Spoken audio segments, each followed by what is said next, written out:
Knowing that Mrs. Mallard was afflicted with heart trouble, great care was taken to break to her, as gently as possible, the news of her husband's death.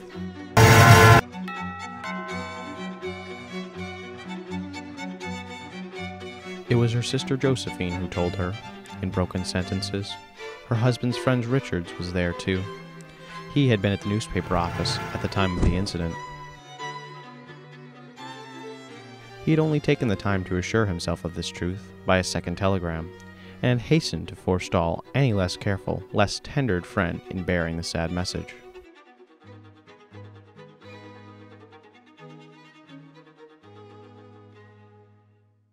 She did not hear the story as many women would have heard the same, with a paralyzed inability to accept its significance. When the storm of grief had spent itself, she went away to her room alone. She would have nobody follow her. There stood, facing the open window, a comfortable, roomy armchair.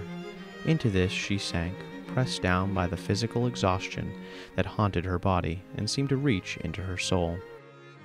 She sat there with her head thrown back upon the cushion, quite motionless, except when a sob came up into her throat and shook her, as a child who has cried itself to sleep continues to sob in his dreams. She knew that she would weep again when she saw the kind, tender hands folded in death, the face that had never looked safe with love upon her, fixed, gray, and dead. But she saw beyond that bitter moment a long procession of years to come that would belong to her, absolutely. There would be no one to live for during those coming years. She would live for herself, and yet she loved him. Sometimes.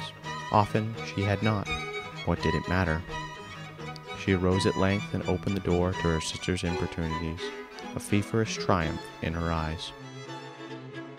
But just then, it was Bentley Mallard who entered, travel-stained and weary.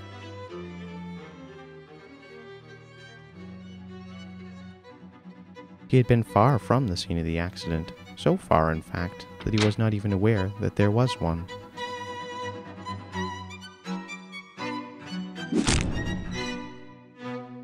When the doctors came, they said she died of heart disease, but Bentley Mallard had seen it.